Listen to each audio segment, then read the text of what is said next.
Hello viewers, Assalamu alaikum. Welcome to mathematics class for 10th standard.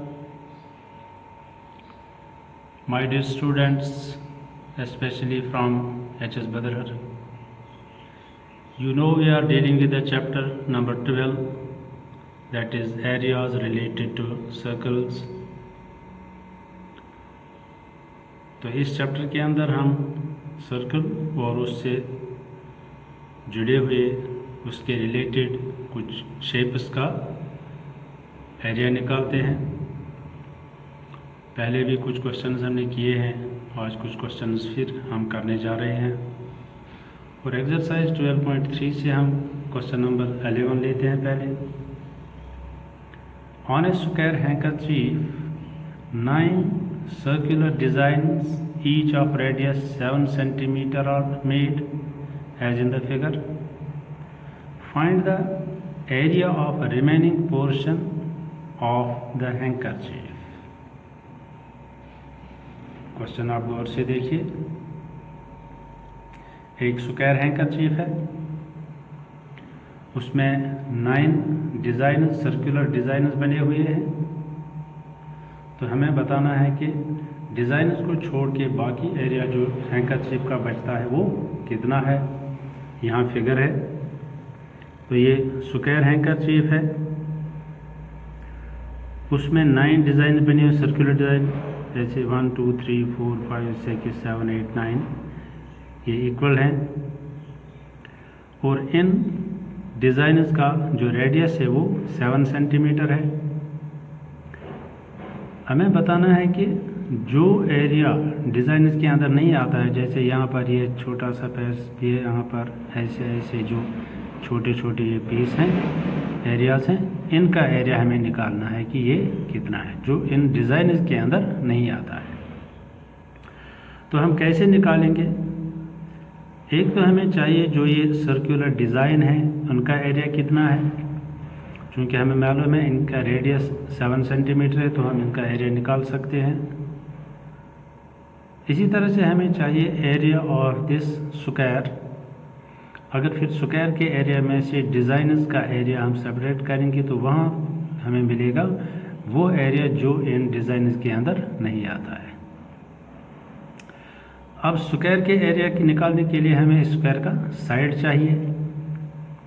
अगर हम देखते हैं यहाँ पर, क्योंकि ये साइड जो स्क्वायर का है ये कितना होगा, ये इन 3 सर्कल्स का डायमीटर जो होगा उसके बराबर होगा। इस सर्कल का डायमीटर, इस सर्कल का डायमीटर और इस सर्कल का डायमीटर, क्योंकि ये तीनों सर्कल एक दूसरे के साथ टच किए हुए हैं। तो जो इनका तीनों का डायमीटर होगा वो इस सर्कल का साइड होगा। यहाँ से भी ऐसा ही होगा, यहाँ भी 3 सर्कल है, उनका डायमीटर यहाँ से भी इस स्क्वायर का साइड होगा। तो साइड का स्क्वायर का साइड जब मिलेगा तो हम उसका एरिया भी निकाल सकते हैं। इस स्क्वायर के एरिया में से इन 9 सर्कल्स का एरिया जो है उसको सब्ट्रैक्ट करेंगे तो वहाँ हमें वो एरिया मिलेगा जो इन डिज़ाइन के अंदर नहीं आता है। Radius of each circular design 7 centimetre है, जो क्वेश्चन में दिया गया है। Therefore area of each design, जो सर्कुलर डिज़ाइन है हर एक का एरिया कैसे निकलेगा, पाई आर स्क्वायर, क्योंकि सर्कल है पाई आर स्क्वायर से निकलेगा एरिया। पाई 22/7 यूज़ करेंगे और रेडियस 7 सेंटीमीटर यूज़ करेंगे। सो रेडियस स्क्वायर है तो 7 × 7, तो इस 7 एक कट हो जाएगा, तो यहाँ बचता है 22 × 7, इनको मल्टीप्लाई करेंगे तो 154 आ जाएगा। तो इस तरह से हर एक जो सर्कल है डिज़ाइन उसका एरिया 154 सेंटीमीटर स्क्वायर है। अब जो कि यहाँ पर ऐसे 9 डिज़ाइनर्स हैं तो हम 9 डिज़ाइनर्स का एरिया निकालेंगे। एरिया ऑफ 9 डिज़ाइनर्स कैसे निकलेगा, एक डिज़ाइन के एरिया को 9 से मल्टीप्लाई करेंगे। सो 9 × 154, जो इसका जो वैल्यू आएगा 1386 सेंटीमीटर स्क्वायर। तो ये 9 डिज़ाइन जो बीच में बने हुए हैं, इन सारे डिज़ाइनर्स का एरिया कितना आ गया, 1386 सेंटीमीटर स्क्वायर। अब हमें जो स्क्वायर है उसका एरिया निकालना है, उसके लिए इसका साइड चाहिए। Diameter of each design is 7 into 2, क्योंकि 7 रेडियस है, डायमीटर इसका डबल होगा, दैट इज़ 14 सेंटीमीटर एक डिज़ाइन का डायमीटर होगा। Therefore each side of the square handkerchief will be equal to 3 into 14, that is 42 centimetre. क्योंकि हर एक साइड में 3 डिज़ाइन है, एक डिज़ाइन का 14 सेंटीमीटर है डायमीटर, इसका भी 14, इसका भी 14, और इनको जब ऐड करेंगे तो 42 सेंटीमीटर इसका साइड बनेगा स्क्वायर का। So each side of the square handkerchief will be 42 centimetres. तो इसका एरिया निकालेंगे। Area of square handkerchief side into side 42 into 42, और वो बनता है 1764 सेंटीमीटर स्क्वायर। तो ये एरिया किसका है? पूरे स्क्वायर हैंकरचीफ जो है उसका पूरा एरिया है 1764 सेंटीमीटर स्क्वायर। अब हमें निकालना है area of handkerchief excluding designers. Designers के बगैर जो एरिया है वो निकालना है। वो निकलेगा total area of the square handkerchief that is 1764 centimetre square minus area of the designers जो यहाँ पर हमने निकाला 1386 सेंटीमीटर स्क्वायर, जो 9 डिज़ाइनर्स का एरिया निकाला। इसको सब्ट्रैक्ट करते हैं तो हमें मिलेगा 378 सेंटीमीटर स्क्वायर। तो ये कौन सा एरिया है? Area of handkerchief excluding designers. Designers के बगैर जो हैंकरचीफ का एरिया है वो 378 सेंटीमीटर स्क्वायर आ गया। एक और क्वेश्चन देखते हैं 12.3 एक्सरसाइज से। क्वेश्चन नंबर 12 है, in the figure OACB is a quadrant of a circle with center O and radius 3.5 centimeter. If OD is equal to 2 centimeter, find the area of number 1 quadrant OACB and number 2 shaded region. ये जो figure है यहाँ पर OACB ये जो पूरा है ये क्वाड्रेंट है। क्वाड्रेंट का मतलब होता है सर्कल का 1/4। तो यहाँ पर क्वाड्रेंट जो होता है उसका एंगल होता है 90 डिग्री। तो OACB जो पूरा ये क्वाड्रेंट है, एक तो हमें इसका एरिया निकालना है और दूसरा हमें एरिया निकालना है जो ये शेडेड रीजन है इसका एरिया निकालना है। उसके लिए हमें गिवन है कि ये OD जो है ये 2 सेंटीमीटर है। OD 2 सेंटीमीटर है। चूँकि रेडियस जो है इस सर्कल का वो 3.5 सेंटीमीटर है, तो इस तरह से OB भी 3.5 सेंटीमीटर होगा, OD 2 सेंटीमीटर होगा। तो ये ट्रायंगल जो है ये ODB ये राइट ट्रायंगल है। इसका एरिया हम निकाल सकते हैं 1/2 OB into OD, 1/2 base into altitude. तो इसका एरिया निकालेंगे। अगर क्वाड्रेंट के एरिया में से इस ट्रायंगल का एरिया हम सब्ट्रैक्ट करेंगे तो वहाँ से हमें मिलेगा ये शेडेड रीजन का एरिया। तो पहले हम शेडेड ये पूरा जो क्वाड्रेंट है इसका एरिया निकालेंगे। तो ये कैसे निकलेगा 1/4 पाई आर स्क्वायर, क्योंकि क्वाड्रेंट स्क्वायर का 1/4 होता है। Radius of the quadrant is 3.5 centimetres. Area of the quadrant OACB 1/4 pi r square, क्योंकि क्वाड्रेंट मैंने जैसे अभी बोला कि इसका एरिया स्क्वायर सर्कल के 1/4 के बराबर होता है। 1/4 पाई का वैल्यू लेते हैं 22/7 और रेडियस यहाँ पर 3.5 है, तो रेडियस स्क्वायर 3.5 इंटू 3.5। अब 3.5 को फ्रैक्शन में लिखते हैं, ये 35/10 बनेगा, ये भी 35/10 बनेगा। अब कसर काटते हैं, 7 1 ज़ार 7, 7 5 ज़ार 35। फिर और कसर काटते हैं, 5 1 ज़ार 5, 5 2 ज़ार 10।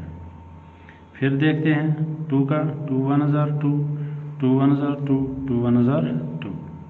फिर इनको भी देखते हैं 5 से, 5 7 ज़ार 35, 5 2 ज़ार 10।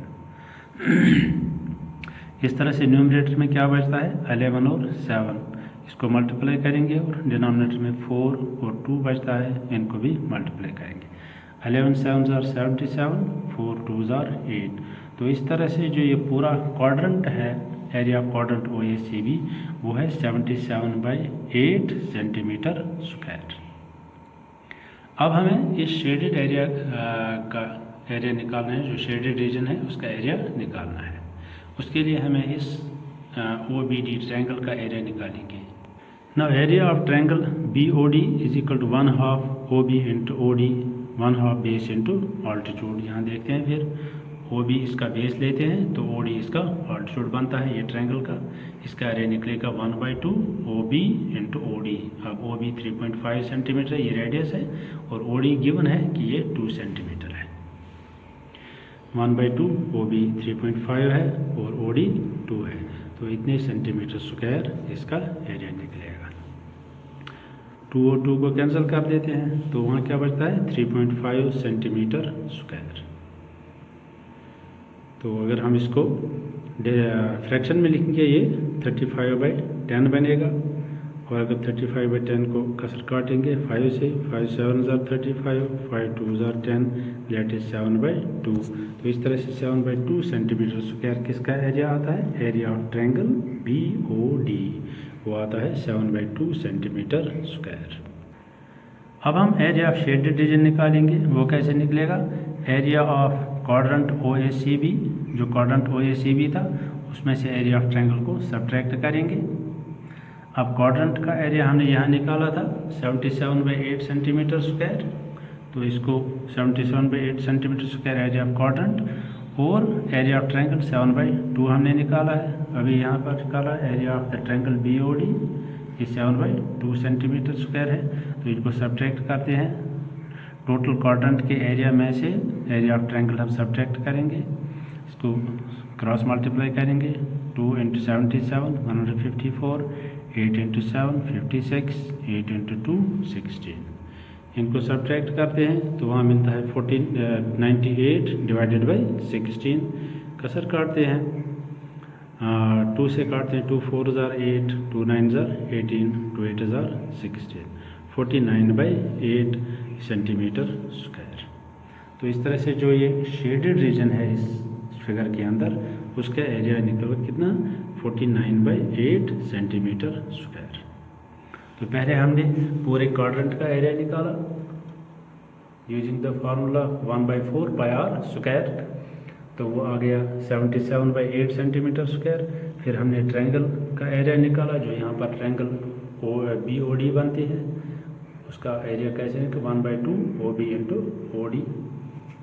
तो फिर इन दोनों एरियाज़ को सब्ट्रैक्ट करेंगे तो वहाँ से area of the shaded region आ गया। वो कितना आ गया 98/16, उसको कसर काटे हमने तो वहाँ बन गया 49/8 सेंटीमीटर स्क्वायर। तो इस तरह से आज के लेसन में हमने एक्सरसाइज 12.3 से क्वेश्चन नंबर 11 और क्वेश्चन नंबर 12 किया। इन क्वेश्चन के समझने में अगर कोई दिक्कत है, कोई डाउट रह गया हो तो आप बार बार इसको देखिए। फिर भी अगर समझ नहीं आता है तो आप मुझसे कॉल करके उसको क्लियर कर सकते हैं। बाकी अगले क्लास तक के लिए इजाज़त दीजिए। Best of luck, thank you for watching.